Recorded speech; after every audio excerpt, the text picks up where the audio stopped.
Bharuch Dudhdhara ડેરીનું election આવ્યું છે અને આગળ પણ અમે ડિરેક્ટર અહીં ગાડી અમારા ચેરમેન ઘનશ્યામભાઈ એમની સાથે અમે 5 વર્ષ એ કર્યા ફરી અને આ ડેરીની વિકાસની અંદર નર્મદા જિલ્લો અને ભરૂચ જિલ્લાની અંદર ઘણો વિકાસ થયો અને દૂધ ઉત્પાદકોને સારામાં સારા ભાવ અપાવ્યો, એમની આર્થિક સ્થિતિ સારી અને જે અમારું દૂધ ડેરીનું જે પ્રાંગણ છે, જે અમારું આજે ઓફિસો એટલી ફર્સ્ટ ક્લાસ બનાવી દીધી અને 30 એકર જે જગ્યા છે એ જગ્યા ભવિષ્યની અંદર આગળ અમને જ્યારે ખબર પડી કે એ જગ્યાઓ વેચી અને એની હરાજી કરી દેવામાં આવે, પણ જ્યારથી ઘનશ્યામભાઈને અમારી જ્યારે પેનલ બેઠી તો અમે એને વેચવા નહીં દીધી અને એનો અમે જબરજસ્ત ડેવલપ કર્યો છે અને આવનારા સમયની અંદર દૂધ ઉત્પાદક તરીકે અમે પણ અત્યારે ફોર્મ ભર્યું છે એટલે અમે અમારી પેનલનું નામ આપ્યું છે દૂધ ઉત્પાદક સહકાર પેનલ.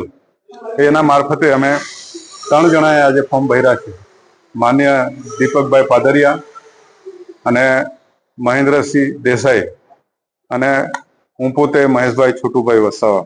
અમે ફોર્મ અત્યારે ભર્યા છે અને 30 તારીખ છેલ્લી છે, પણ આવનારા સમયની અંદર અમે દૂધ ઉત્પાદકોને સહેજ બી નુકસાન નહીં થાય એ અમારો મકસદ હશે.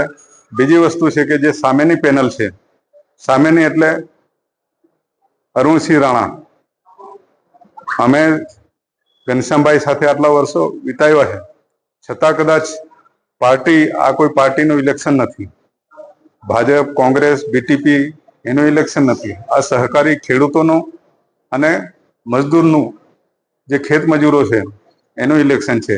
એક એક ભારો લાવીને જે લોકો દૂધ ભરે છે એના જીવન માટેનું આ સહકારી માળખું છે. એની અંદર ખોટી રીતે આ પાર્ટીઓએ જે મેન્ડેટ આપવાનું જે કામ કર્યું છે એ બિલકુલ ખોટું છે.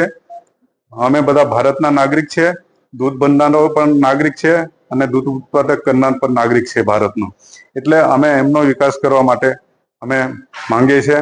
અને જે સામે જે અરુણસિંહ રાણાની વાત કરી કે એમણે આટલી મોટી સહકારી કોઓપરેટિવ બેંક લઈને બેઠા છે, આટલા વર્ષોથી કોઈ ગરીબને એમણે લોન આપી નથી, ગરીબના નામે બીજા મોટા લોકોને લોન આપી અને એમને માલદાર કરે છે. બીજી વસ્તુ કે આગળ પણ કૌભાંડ થયેલું હતું, આપ તમે જોઈ લો કે સોનાની જગ્યાએ બગસરાનું મૂકી અને સોનાનું એ કરીને લોન આપે. આવા લોકોને અમારે અહીં ગાડી ચૂંટીને લાવવા.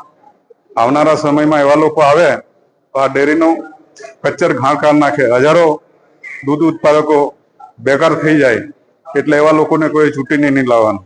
બાકીના એમના સાથીદાર છે, ખાલી પ્રકાશ દેસાઈ, મારે કોઈ દેસાઈનો વિરોધ નથી પણ પ્રકાશનો વિરોધ છે, પણ સાથે દેસાઈ લાગે છે એટલે મારે બીજી દેસાઈ પ્રજાને ખોટું નહીં લાગવું જોઈએ. કેમ કે એવા લોકો ખોટી રીતે દાદાગીરી કરીને આ તાલુકાની અંદર દાખલા તરીકે આદિવાસી સમાજને પણ એને મારવામાં કઈ બાકી નથી રહી. રાયસિંગપુરાની અંદર 1 જણાને ટાંગીને માર નાખવામાં આવ્યા અને એની પર FIR થઈ છે ને એક્સિડન્ટનો કેસ કર્યો કે આપઘાત કર્યો. એવી જ રીતે એક બેનને પણ એક પોલીસ વાળા હતો, એની બેનને પણ એમને થાપડા મારી અને જયારે એમની પર ફરિયાદ કરી ત્યારે એ પોલીસ વાળો ઉમલ્લા હતો, એને ઉચકીને આ લોકોએ જંબુસર બાજુ ફેંકી દીધો. અનેક ઘટનાઓ છે, એમણે તો બાકી ઉજળિયાતોને બી છોડ્યા નથી. હમણાં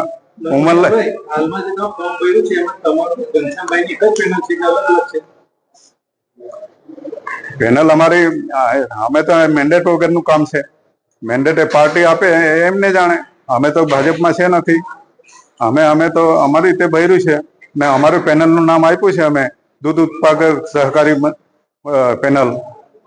એનો મતલબ એ કહેવાય કે તમે સ્વતંત્ર રીતે હા બિલકુલ. ગામના દેશમાં અગર કોઈ તમારે દબાણ આવે તો ઇલેક્શન કોનું દબાણ આવે? કોઈ પણ પાર્ટી રાજકીય અમારો કોઈ ઉપર આકાશ નથી તો દબાણ કઈ થવાનું અમારી પર. આગળ તમે ડેરીમાં પછી તમે રાજીનામું આપી દીધું. એ તો અમુક વસ્તુ અમે આમનો વિરોધ કરેલો, પ્રકાશભાઈ દેસાઈનો, બરાબર છે. પ્રકાશ દેસાઈનો વિરોધ કર્યો કેમ કે ખોટા માણસો અંદર લેવાઈ જાય તો એ અમારે વિરોધ કરવો પડે. કોઈ પણ માણસ હોય ડેરીનું ખોટું કરે, કાલે કાલે કોઈ ડિરેક્ટર ખોટું કરે, કાલે ચેરમેન ખોટું કરે તો એની સામે પણ અમે બોલીએ. કેમ કે અમારો તો આખરે એ છે કે પ્રજાનું ને દૂધ ઉત્પાદકોનું સારું વિકાસ થાય. આ વખતે કોઈ ખોટું થશે તમે લડત આપશો કે પાછું રાજીનામું આપશો? ના હવે ક્યાંથી રાજીનામું આપે, લડત આપીશું. આ તો વચ્ચે ઘાલવાનું કામ કર્યું છે ને. હા.